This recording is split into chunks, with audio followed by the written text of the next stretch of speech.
Um, just how incredibly unique and different and unexpected every single birth is. And that every birth is a success, not a failure, no matter how it happens.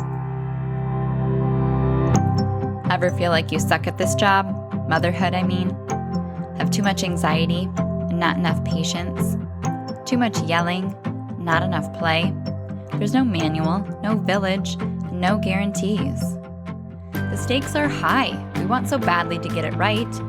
But this is survival mode. We're just trying to make it to bedtime. So if you're full of mom guilt, your temper scares you, you feel like you're screwing everything up, and you're afraid to admit any of those things out loud, this podcast is for you. This is Failing Motherhood. I'm Danielle Bettman, and each week we'll chat with a mom ready to be real, sharing her insecurities, her fears, her failures, and her wins. We do not have it all figured out. That's not the goal. The goal is to remind you, you are the mom your kids need. They need what you have, you are good enough, and you're not alone. I hope you pop in earbuds, somehow sneak away, and get ready to hear some hope from the trenches. You belong here, friend. We're so glad you're here.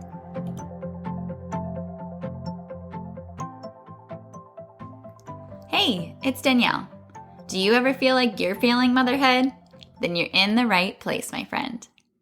If you've taken the time to leave a rating or review, I really, really appreciate it. If you haven't had a chance yet, go ahead and do it now. Here's a new recent review. I'm not the only mom who feels like she's failing motherhood.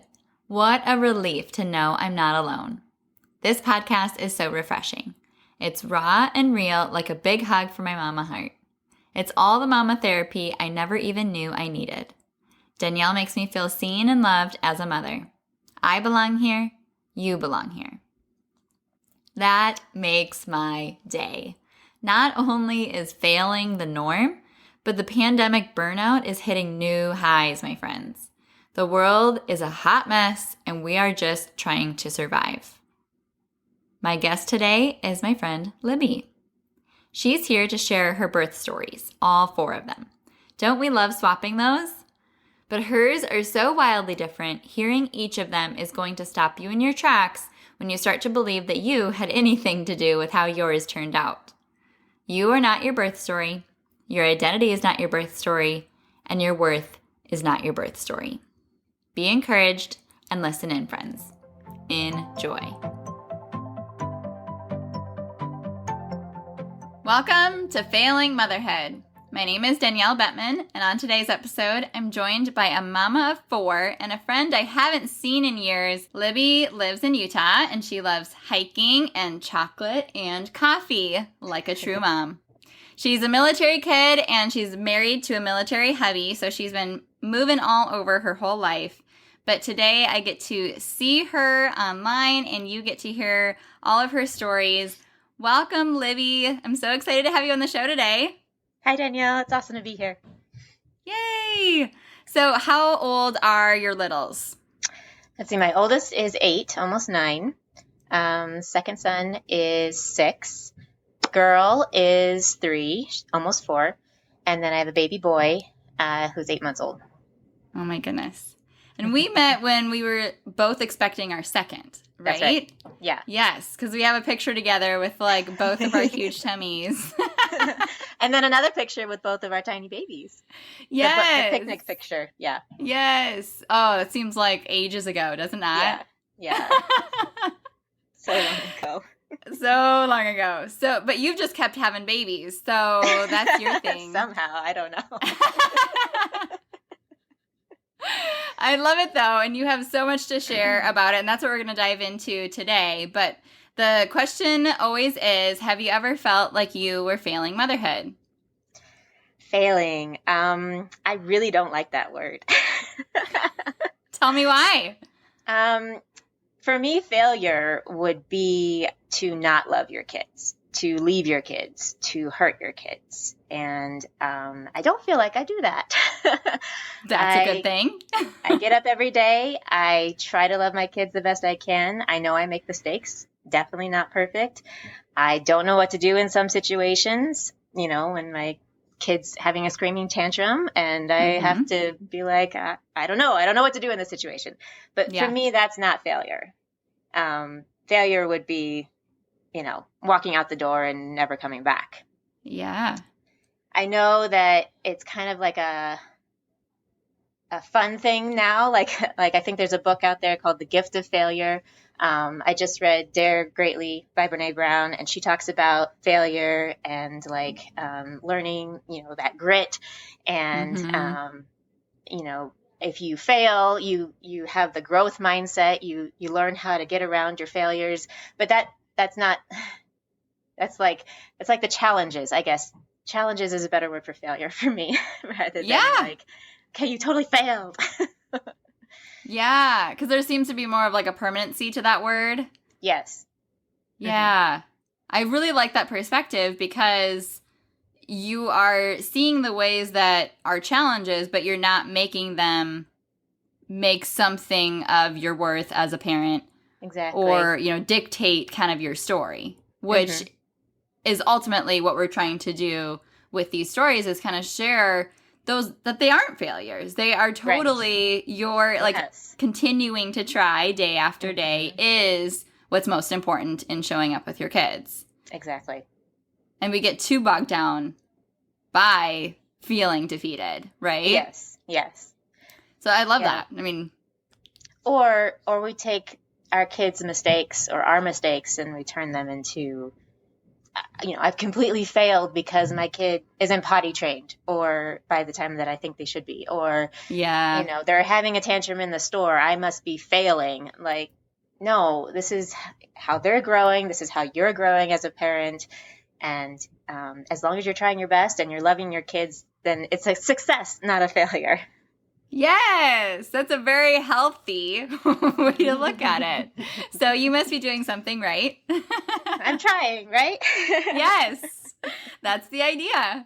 So, yeah, so why are you here again? So has everything been smooth sailing for you? No, I definitely had my challenges along the way. Yeah. And still every day, still have challenges that have to figure out how to make certain things work, or, you know, how do I teach this now? You know, most of the time it all works out. Yeah.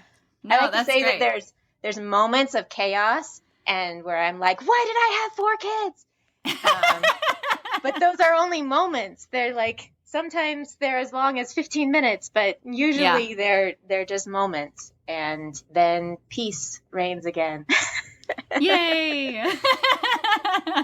And then they always do something super, super darn cute where you're like, oh yeah, now I remember. Yeah.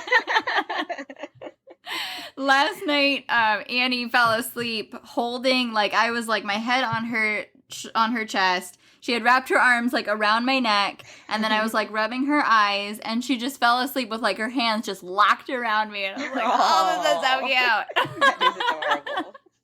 And I was, of course, like such a mom trying to like take a picture of it in the dark, right? Using night mode. So I was like, I want to remember this moment. Yes. Trying to remember every single peaceful, cute moment, and then you forget, and it's like, why can't I take a picture of all of those? Yes, exactly, because they're there, just right alongside all those challenges. They're there too. Exactly. And the more that we do point them out, the more we're going to see them.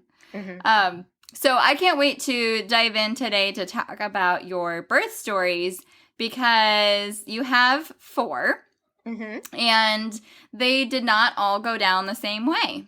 No, So why don't you start from the top and share your first birth story? Okay. Can I start a little bit before it? Yes.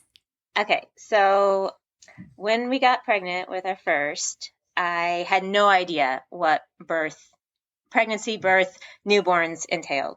You know, I really hadn't had that much experience. I always wanted to be a mom, for sure. I was looking forward to that, but I didn't really know what it meant. And I just had these ideas from movies like, oh, you know, this woman's pregnant, her water breaks, she goes to the hospital, she screams a lot, and there's a baby. That's about all I knew. So I went to my first doctor's office. I picked up all the books that I could, and I had a whole list of questions. And I get there, and they do the ultrasound, the first ultrasound, see the heartbeat, super awesome, amazing. And I'm talking to the nurses like, okay, so when can I see the midwife and ask him all my questions? And they're like, oh, you're not going to meet him. You're going to see him for your birth, and that's it. And I was like, I'm not okay with that. I need to talk about these things with the person that's going to be helping me deliver my baby. Yeah. So I did some more research. I found a birth center that was covered by my insurance, and I got to meet 4 midwives, and I got to talk with them about all my questions, and so that was really good. And I did more reading and more reading. I got on birth center, read all the birth stories that I could, started realizing like how there was like a full spectrum of like the birth that you could have. You could have it in the hospital, you could have it with an epidural, you could have a C-section, you could have a home birth, you could have a birth center birth. There's so many options out there. And I come from, in my family when I was growing up, I would say that my dad liked to get into like homeopathic medicine, and it's not like we never went to the doctor. We just tried the natural medicines and the natural method first, and then we would go to the doctor if it was necessary. And that's kind of how I realized that birth could be. That, a lot of times a hospital setting is not the right setting for someone who wants a natural birth and isn't comfortable in a hospital setting. Some people, that's where they feel comfortable. And I completely understand that. If they want to have the doctor right there and the nurse right there, and you're having all this monitoring, and that's what makes them feel more comfortable. And for me, I realized that would not make me comfortable. Like, hospitals are for sick people or for when something's broken.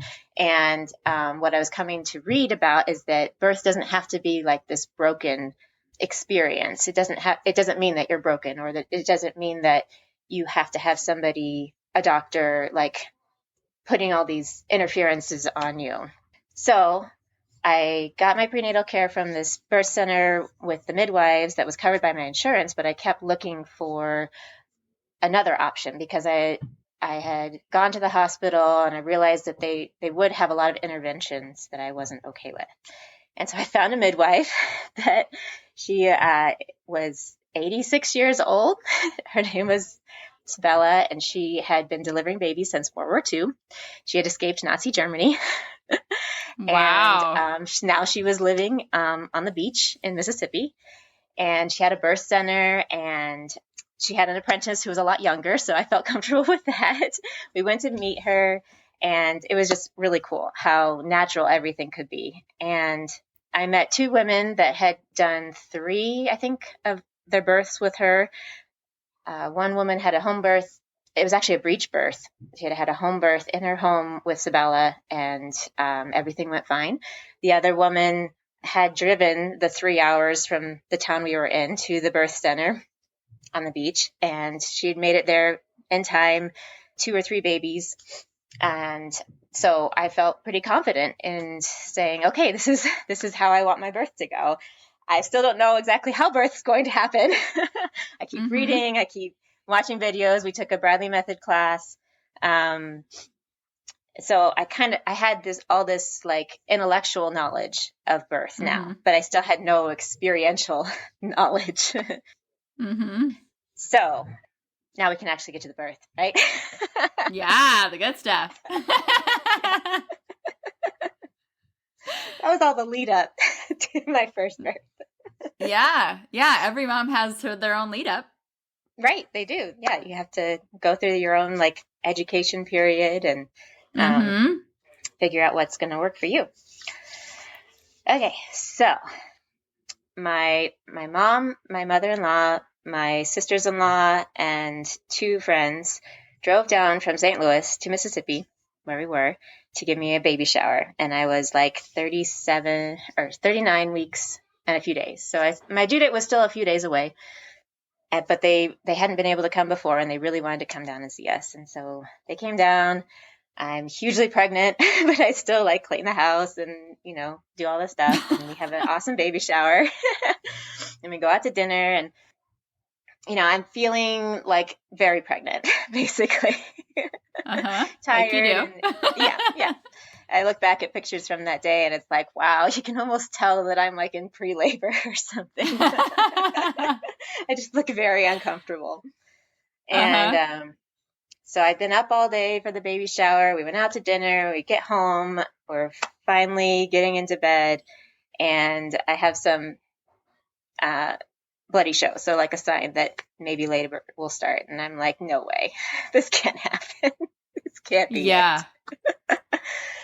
And so we try to go to sleep. And I can't really sleep. Contractions are kind of starting, but they're more intense than the Braxton Hicks. And so I can't sleep through them. But I was like, well, if this is labor, then maybe I can like sleep in between the contractions because I'm so exhausted. There's no way.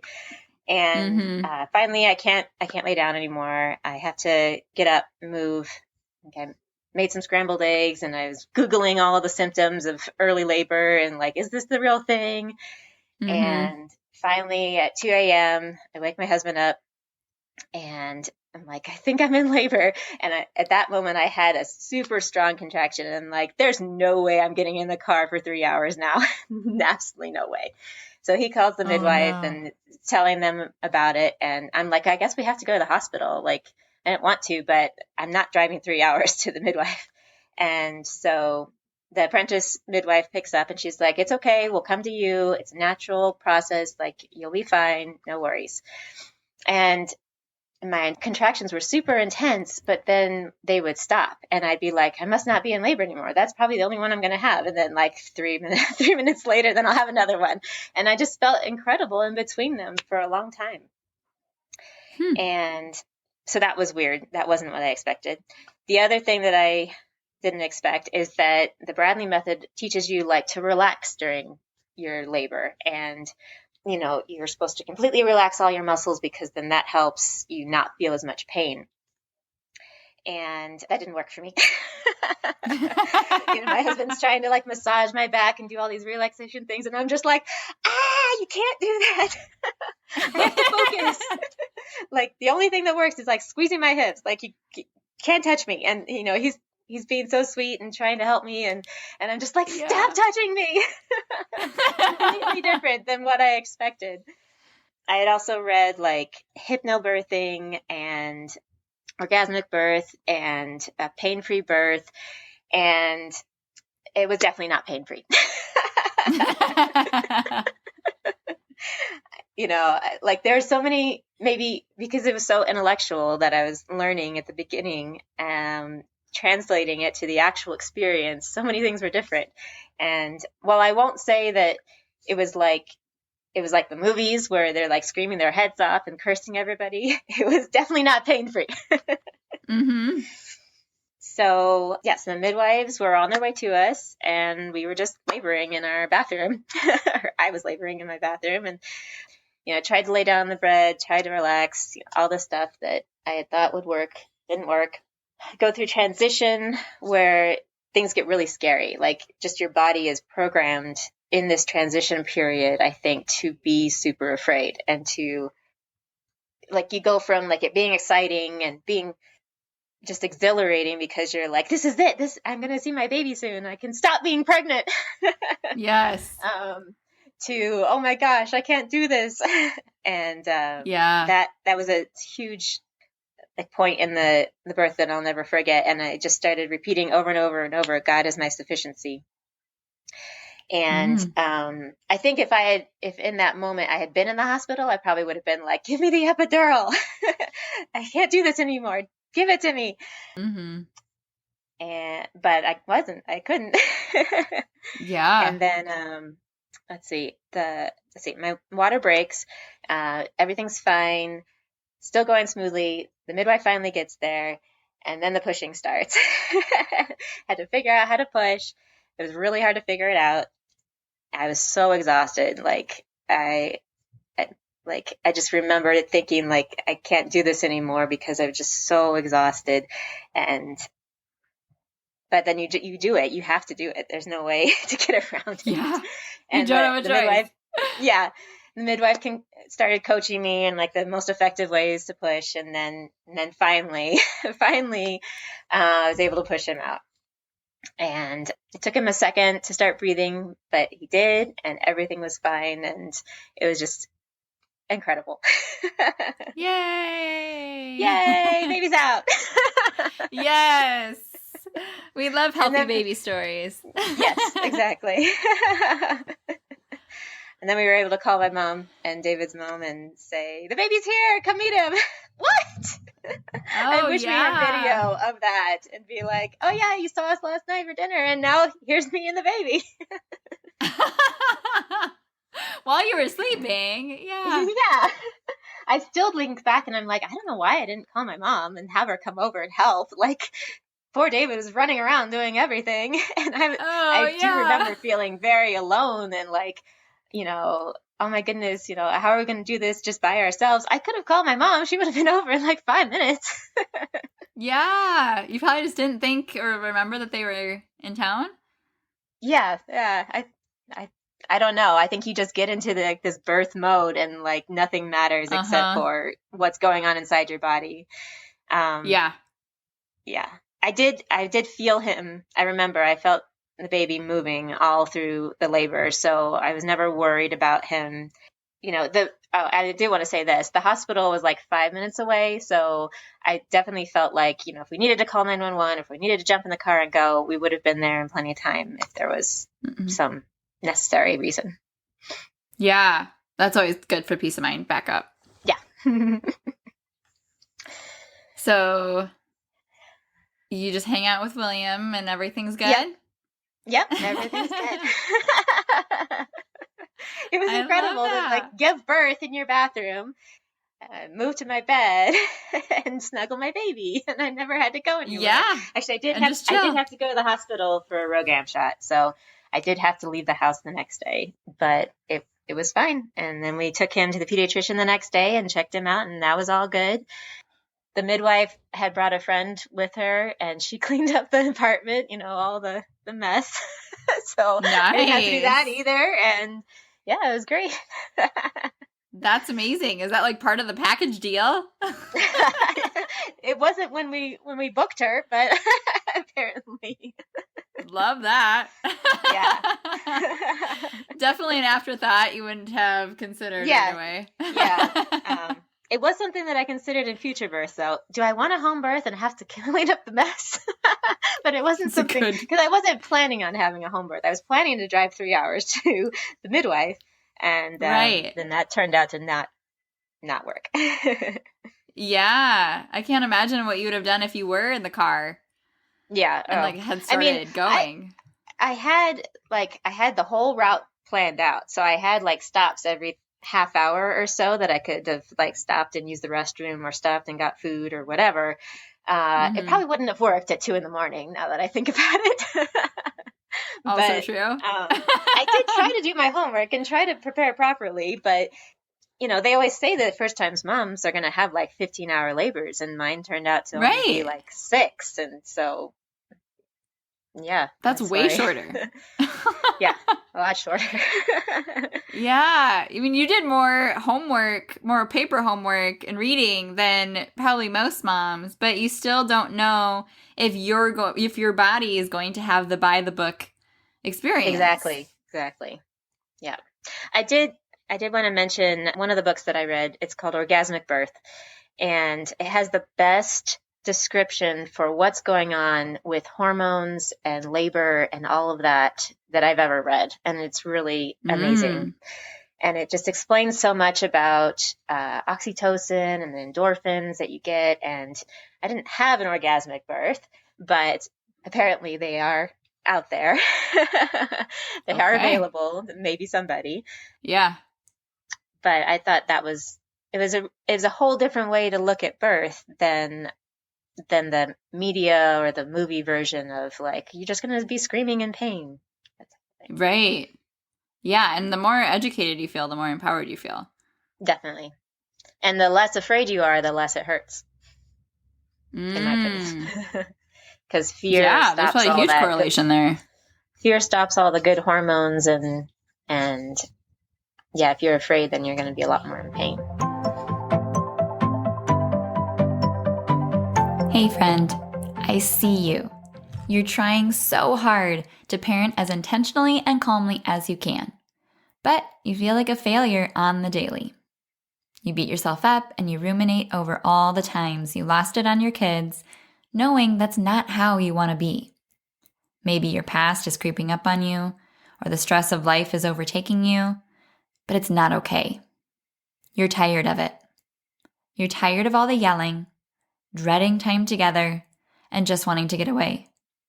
You wish you knew how to better get your kids to listen, to stop all the fighting, the aggression, the frustration, but yelling is still the only way you can get their attention.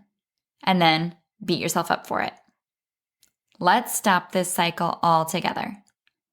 It's possible to enjoy your kids and for them to enjoy being with you. Spoiler alert, they don't like getting yelled at. They don't like getting disciplined all the time. They're tired of it too. If you are ready to admit what you're doing isn't working, let's talk. Schedule a free call to see what's possible for your family.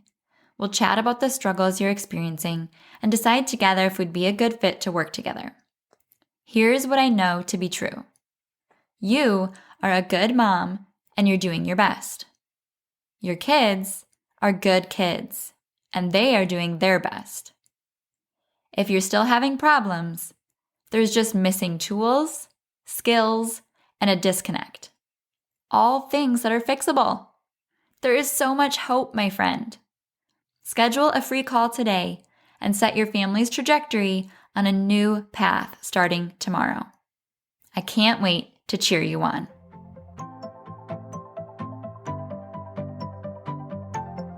Huh. So how did you take that experience into planning for your second? So I think I was pretty overconfident when it came to my second. So I did have a miscarriage between my first and second, and that was pretty hard, but I think it taught me just how much of a miracle every baby is, because my attitude was kind of like, I've been through this once, everything's good, I better have a girl because I have a boy, so that's the way it's going to be.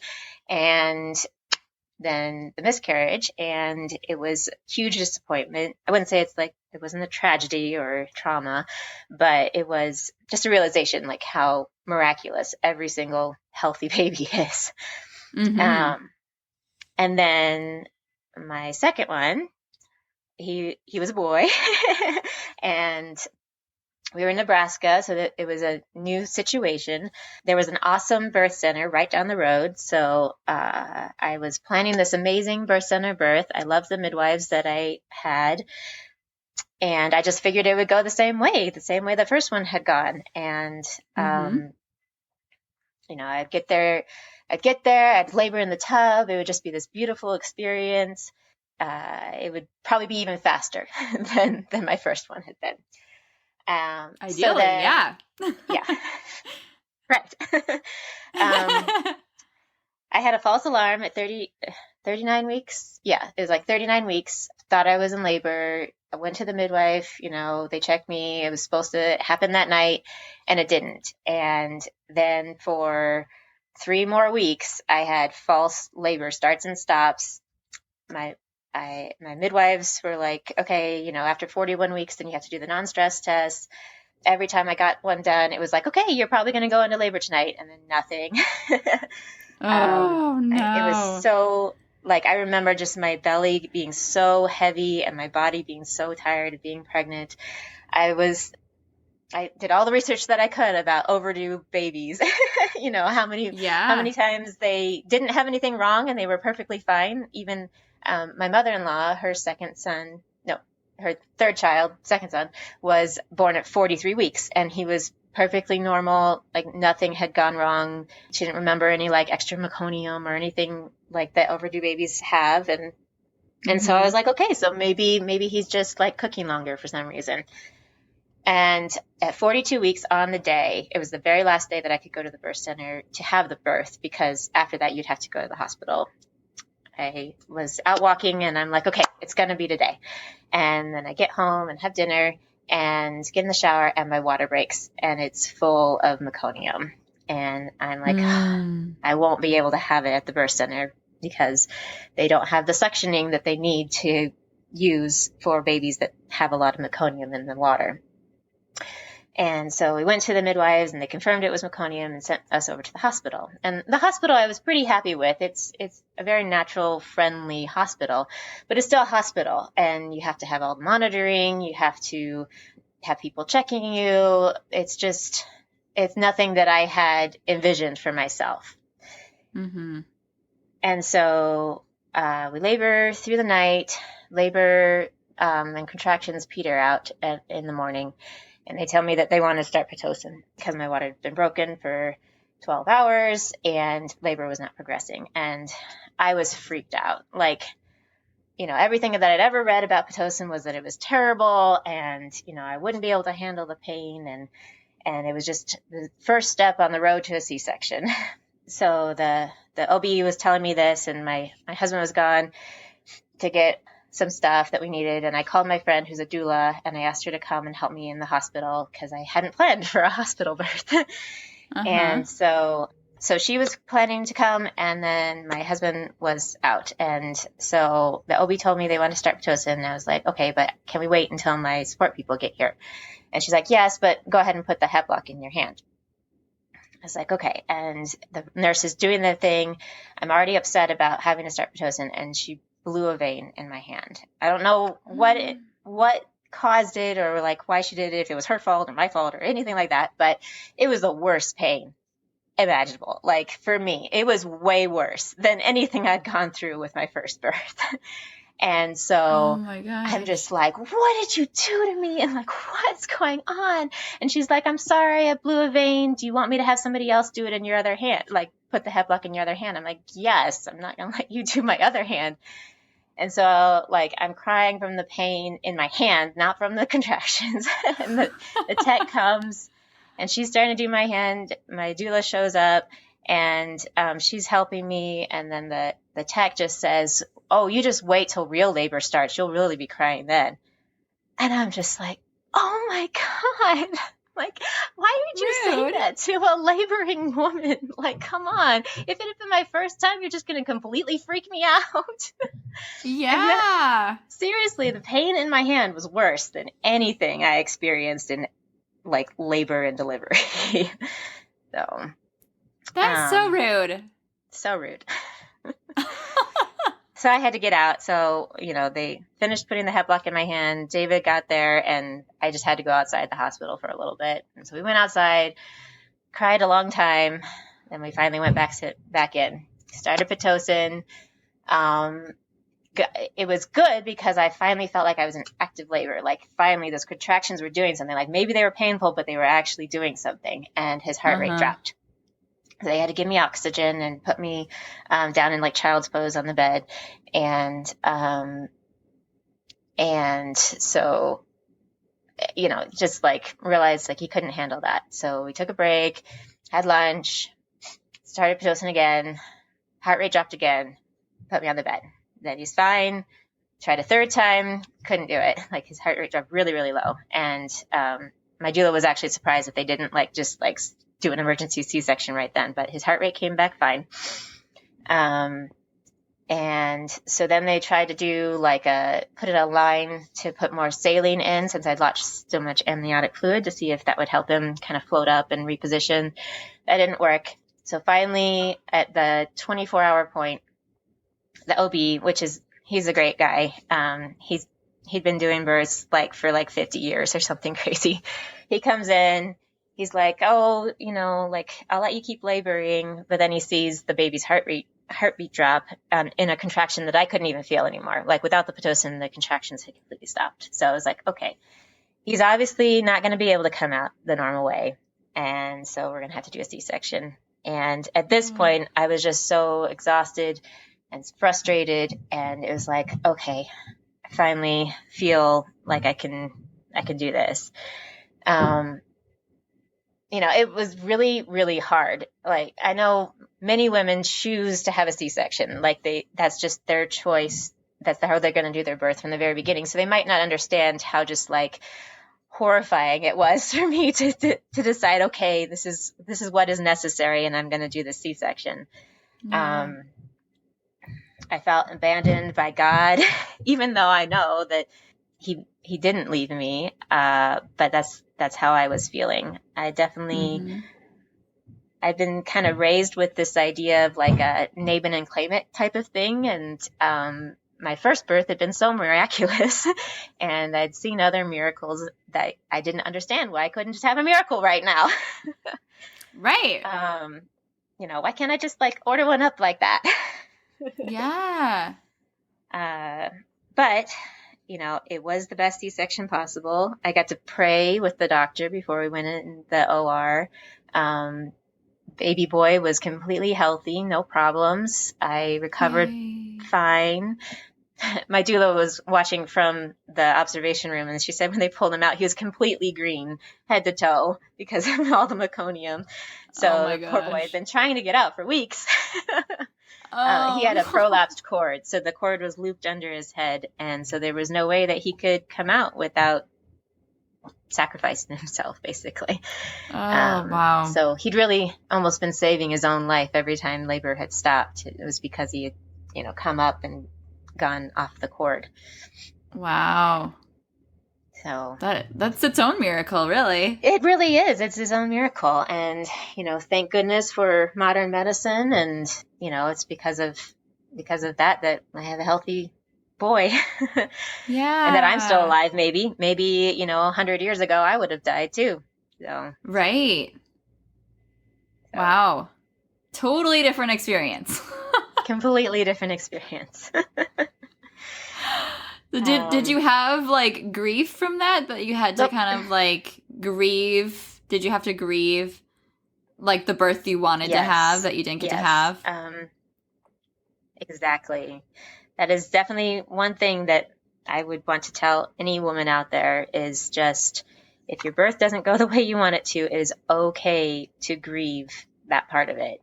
Mm-hmm. Now, don't carry it with you for your entire life. Like, don't try to move past it in some way. And by being thankful and grateful for your child and for your health, you can move past it. But I think there is a definite processing period where you have to grieve it. You have to say, this isn't what I wanted. I'm still thankful for my health and for my baby, but it did not go the way I wanted it to. And blame God, blame doctors, blame yourself, blame whatever, and then, you have to move through that grieving process and say, it's okay to say that. It's okay to say it wasn't what you wanted.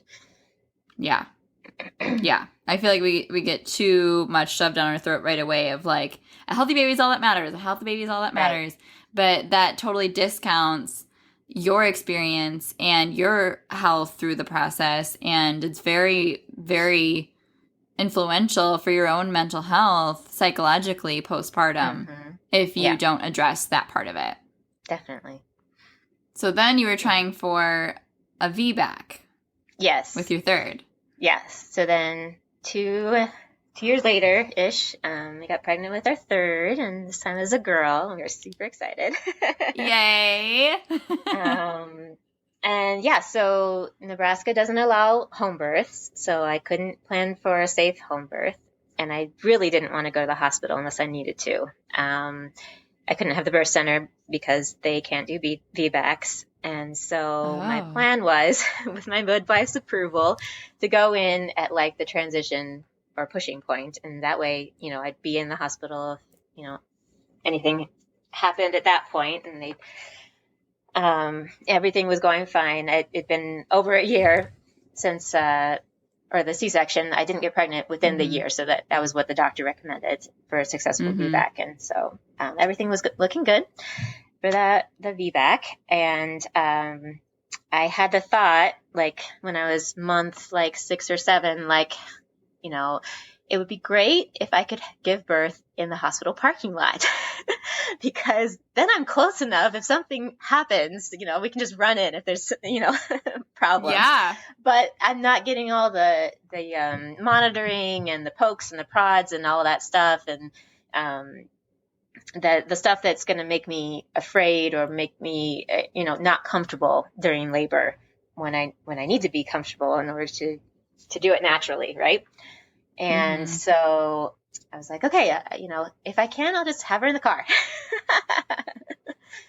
So then let's see. When I went into labor with her, I was actually out at Costco in West Omaha with my 2 boys, and I load the car up with my giant cart full of groceries and start driving home and realize it's rush hour traffic, and my contractions are about 3 minutes apart. They're not too hard. I can still drive through them, but it's definitely okay, these are more than Braxton Hicks. This is probably the real thing. And I get home, send the boys off with a friend. Doula comes over, David's home, start laboring. This time it was, contrast to my first birth where David had to do everything. My doula can turn on music and, help me do this position or that position or do all the wonderful support things that doulas do. Yes. 'Cause they are Shout awesome. out to doulas. Shout out to doulas for sure. They're incredible. And so it progresses very nicely. Just keep moving along. She coaches me in some better sounds to make. So with my first birth, I was just making whatever sounds came out of my mouth, which wasn't screams, but probably close to that. But this time she was coaching me to make very low register sounds and help me open. And it was just incredible how effective that made all of the contractions. And so we went very quickly from, okay, this is getting into it to, oh my goodness, this is real intense. At one point I asked her, how do women do this for 12, 15 hours? I don't understand. She's like, you're starting out at a really high level. Most of the time, it's quite some time before people get to the intense. Yeah. And so I get to that same point of oh my goodness, I can't do this anymore. I felt like there was a train barreling through my body because there's just this powerful energy, just, it's time to get this baby out. And so I felt oh my gosh, okay, I'm ready to be in the hospital. Okay, let's go. And I had a full on pushing contraction, and my doula said things were opening up and the baby was coming. And we're okay. So we sprint for the car. I get in the back, drive the 2 miles to the hospital. I'm upside down in the back of the car, trying to not let her out, basically. We pull up to the ER and my doula goes, well, you're going to have to try and look like you're not pushing so we can get up to labor and delivery so they don't triage you when we walk in the doors. I'm nope, not going to happen. David, go park the car. We park the car in the parking lot. He comes back. I sit up and have the biggest contraction ever. I can almost see the ring of fire in my head, just because I could feel that whole area and just in pain. But the power and the energy was just so intense. And her head came out, and my doula was okay, push really hard on the next one. Her hand's next to her face. I push really hard. The baby and the water come all out. My doula catches her perfectly, hands her up to me. She cries. Everything's perfect. Yay! Yay! You got your parking lot birth. I did. Look at that. I felt like Wonder Woman. I felt it's just so powerful. It was incredible. I don't know if I'd call it orgasmic, but it was the most incredible, powerful feeling. And that's the feeling that I would be if you go and you get an epidural, you're missing out on this feeling or the possibility of feeling this. And that was way better than any epidural. Wow. That's high praise. Yeah. So I bet that was also validation of what you wished would have happened the birth before. Yes, definitely. Was this before or after her due date? She was 3 days after her due date. Yeah. Okay. So, yeah. Yeah. I mean, I don't think I would have gone as long waiting for her to come out. I think I can't remember, but I think I was going to try to be induced at like 41 weeks or something because I didn't want the same thing to happen to her. Yeah. Yeah. Yeah. So then you just walked into the ER with a baby? Yep. Well, they wheeled out of bed, the gurney nice. or whatever it's called, and put me and her on it and wheeled us up to labor and delivery and checked us over. Everything was good. And we left the hospital at 1 p.m. the next day. So nice. I still don't like sleeping in hospitals. I think it's really annoying how they just come in at whatever time they want to come in and stick you with needles. But it was good to be there and make sure everything was good. Yeah. Yeah. Oh, yay. That's such a good ending to that story. I love it. But wait, there's one more. Yeah, but wait, there's more. So then what's the last one like? So his was the most peaceful, but I also had to be very patient. And it was completely different because we moved to Utah when my third she was like 6 months old. And like in Nebraska, we had been there long enough and we had enough friends that I felt like I had a very good support system, and I knew the midwives and, I knew the hospital, and I was very comfortable with just the whole situation there in Nebraska. And now we were in Utah, and we've been here for a few years, and we were really wrestling. Like, I probably annoyed everybody that I met because I was like, I can't decide whether to have number 4 or not. And of course, here in Utah, having 4 kids is not unusual. Like, having 6 kids is not unusual. You meet plenty of people with very large families. And so we couldn't decide. Like, at one point we would feel like, 3 was our max and we were happy. And then another point it'd be like, well, it'd be so great for her to have a sister or brother and be a big sister. And, the older boys were just so good with her when she was a baby. And I always said I didn't want 3 children because I didn't want to have the middle child. And my second son is very much a middle child. Having 4 did not change that whatsoever, but good to know. Yeah. So I always said I wanted 2 or 4, and I was just trying to decide, well, do I want 3 or do I want 4? Yeah. And so we finally decided to go for number 4. And we had to buy a bigger house because we'd moved into a house that was too small. We would have made it work if we'd had to, but we were lucky to find a better house. I had to find new midwives, figure that all out again. So what I decided I did not want a home birth, partially because I didn't want to clean up after a birth. And partially because I had realized with the birth of my third that I couldn't have divided attention during labor. Like, I could not have some kids asking, Mommy, I need milk. Mommy, do this for me, blah, blah, blah. And I'm like trying to have a contraction and focus, like, no, leave me alone. Yeah, not ideal. No. But again, I didn't want to go to the hospital unless I had to. I toured the hospital here. It was fine. If I had to be there, it would have been fine. But I would prefer a birth center. So I found a birth center and really enjoyed the midwives, and it was pretty easy-going. It seemed like it would be what I wanted. And this time I wanted a water birth. So they had a big tub there, and so I could have an experience that I hadn't had before. May as well. Birth, C-section, car birth, water birth, Yeah, just check all the boxes. Exactly. So with him, we got to right around his due date, and I had kind of another false alarm, kind of like I had with Mark, or my second. And I was pretty worried at that point because I think he wasn't positioned correctly, and the midwives could kind of feel that. He wasn't breech, but he was like he was posterior, I think. He was like sunny side up. So he wasn't his head wasn't presenting the correct way to allow labor to progress naturally. So my midwife recommended a massage, a lady that specializes in like prenatal massage and positioning the baby.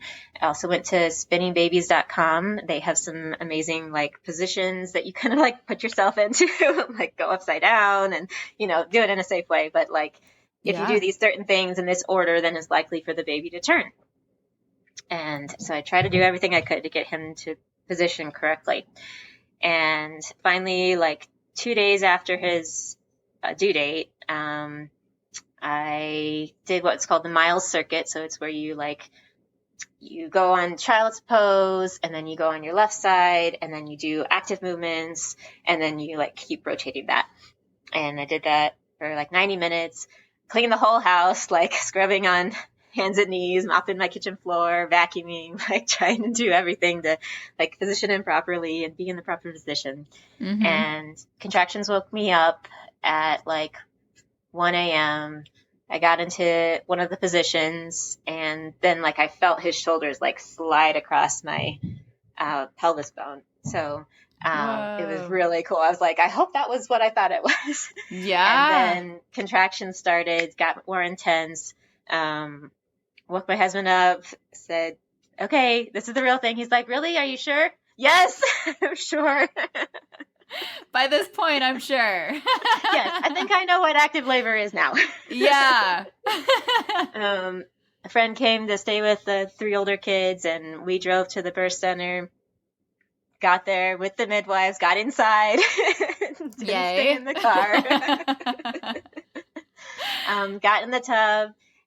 She checked me, and I was already 8 centimeters, so that was really encouraging. I'm like, yes, not too much longer. Yeah.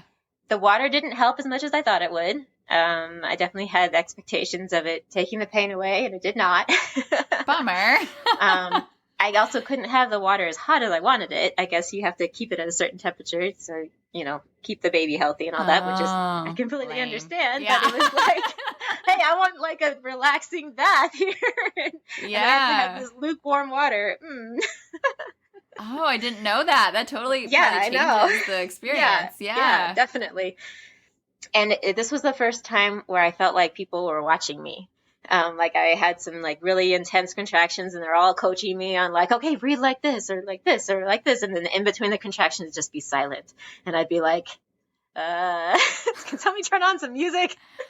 Yeah. So they turn on music, but it's just Pandora. So there's commercials every other minute. Oh gosh.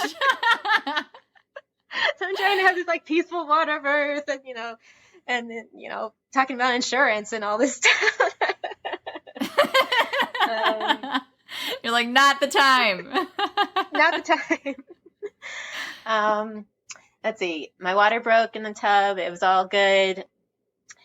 Pushing contractions kind of started, but it's it's hard work this time. It's not like my girl's birth where it was she was just out. And I even said to the midwives, why is this taking so long? Yeah. He turned out to be much bigger than she was. And I think at one point one of the midwives went to check his heartbeat. I'm like, he'll be out in a second. You can check his heartbeat then. And it was still I don't know, 20 minutes of pushing or something. And he finally same as Williams, where the first one where I had to push as hard as I could for as long as I could. It was just so much work. Felt like my bones were being split in two. And finally he was out.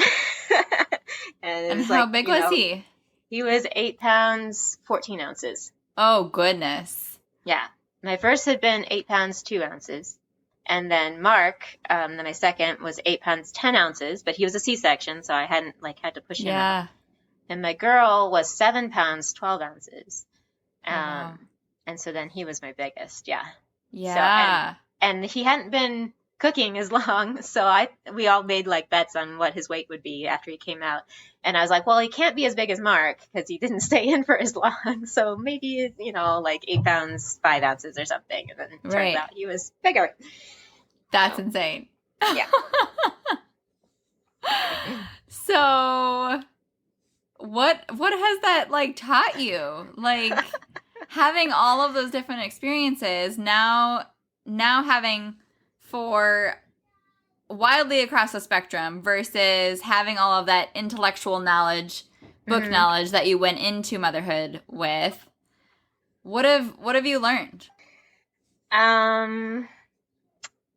Just how incredibly unique and different and unexpected every single birth is. And that every birth is a success, not a failure, no matter how it happens. Mm-hmm. Yeah, that itself, I feel like moms need to hear because we do sometimes wear our birth stories like badges. of honor of like, look what I did or look what I can do. And because we do have pride over the ways that our bodies are made and the things that we can do, and it is amazing, and like we feed our babies and we do all the things. But yeah, we don't have control over those end results of kind of ultimately what our experiences are. Right. Definitely. That can be a hard pill to swallow when you read all the books and you do all the things. Yep, for sure. You can do all the right things and have it not go the way you want. You can do everything quote unquote wrong, or like you cannot prepare at all and have everything go right. You never know. So I think the key is to prepare as much as you want to prepare, and just examine as many choices as possible. Read as many experiences as possible. Like try to envision yourself in different situations. Like, okay, even if you don't want a C-section, what is it going to look like if that's what's necessary? Or what if you want a C-section, but then you have a super fast birth and never get to the hospital in time? Like that could be traumatic too. So maybe just, preparing, thinking through, okay, this is what might happen, and just preparing yourself mentally in those ways.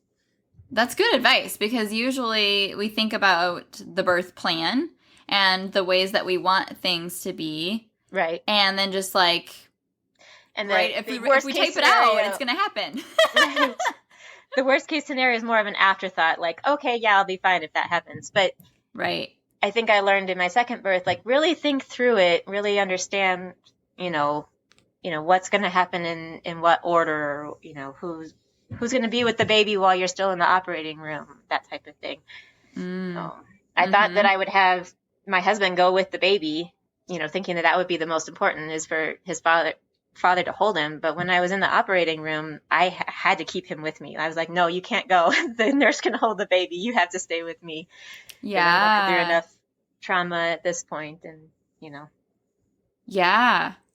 Yeah, it's thinking through your experience and baby's experience and siblings' experience, and then what you're going to do policy-wise for like the boundaries with visitors and like support and all of the things. Like there are a lot of things that you do have control over, and then there are a lot of things that you don't have control over, but really understanding that difference, and then knowing kind of where to put your energy and kind of what to really focus on is probably most valuable. And like you said, the takeaways of the more you feel afraid, the more painful it may feel is probably huge for being able to advocate for yourself and to feel empowered with the knowledge that you have. Any other things that you feel like you did well that you would recommend? I think just like you said, not putting your failures or perceived failures or, the birth experience, not allowing your worth to be determined by that. And also not holding it over your kid's head or anything like that. I think our kids want to hear our birth stories. They want to know how they were born. But not in a, you better be grateful for that because I took 20 hours to push you out type of thing. Yeah, that probably gives some complexes. Yeah. I do joke around with my second where I was like, you were a stinker and you were upside down. So, yeah. And she loves that story. She's just like, yep, that was me. Yeah. So I think you can definitely spin it in a positive light rather than, you traumatized me. Yeah. Yeah, because they don't have control over that either. So we can't pretend that that's a thing. But your worth is not determined by your birth story. Is powerful. Yes. So if that's the only thing that moms hear through your story, I really want to drive that point home. I think that there's a lot of hope and healing that can come when you truly believe that about yourself and about your kids, and know that like whatever you did and however it went down was what needed to happen, and you're doing a good job. Yeah. So to wrap up then, I have to ask you the question I ask everybody. How are you the mom that your kids need? I had to think long and hard about this. And I even asked my kids too. Like, ooh, what did they say? They were just like, because you're mommy. Oh. And then I asked my husband, and so he and I kind of decided that I am the mom my kids need because he's the dad my kids need, and because we have formed a really great partnership and team. And my strengths and weaknesses complement his strengths and weaknesses, and together, hopefully, we are raising decent human beings. Yes. I love that. I do really think that, I mean, opposites attract. When it comes to parenting partners, that's for real. And if we do leverage those differences, they can be for the betterment of our kids when we kind of embrace how, like, we fit together like a puzzle piece of like those opposites, right? I mean, I wouldn't call us opposites because we are very similar in certain ways, but in the ways that we're different, I think that we're able to teach our kids from both sides. So the example that my husband thought of is that he sees me as very assertive. I will ask for what I want. I can be, a mama bear or whatever and get what my kids need. He is more of, he's more concerned for other people. So he sees people's value. Not that I don't, but he's going to, listen as long as it takes for someone to tell their story. He's going to listen to them. He's not one to like ask for special things, in a restaurant or whatever. He doesn't want to inconvenience anybody. And I'm a little bit the opposite, where I'm like, this is what I want. I'll ask for it nicely. Yeah, you need a little yin and the yang when it comes to that, probably. Yeah. So I'll teach my kids how to ask for what they want. He'll teach them to do it, in a way that... Gracefully. Yeah. Yeah. Well, that's perfect. It sounds like they have exactly what they need. And from what I know about you, you're a phenomenal mom. I don't know what your day-to-day looks like anymore, but I know your heart, and I know how hard you work for your kids and how much you want what's best for them. And you just wake up every day and keep trying, and you have such a healthy perspective when it comes to the failures that we can perceive in motherhood, and how we really are doing the best we can, and that is enough. So thank you so much for sharing those super special stories from your heart with us. And I hope that diverse experience spectrum really helps another mom understand just how different and unique our experiences can be, and how that difference is good and okay. Yes. And we'll just each get to share our own of whatever ended up happening. Every birth story is a miracle. Yeah. Yes. Yes. So thank you for letting me share them. And thanks for listening. Thank you. Yes. Well, we will be in touch, and thanks so much for your time. Yeah, thank you. You are not your birth story. Your identity is not your birth story, and your worth is not your birth story. Always remember, you are the mom that your kids need. Next episode, you'll get to hear from Grace Henke, a new mom and dog trainer who shares what it felt like to get sent right back to the ER after coming home with her baby. Do you feel like you're getting beat down by 2020? I'm here to pick you up off the floor, dust you off, and send you back swinging. You can do hard things, but sometimes we just need to ask for help to get there. Go to parentingwholeheartedly.com/coaching to learn more about how I can help and to schedule a free call today. Thanks for coming on this journey with me. I believe in you, and I'm cheering you on.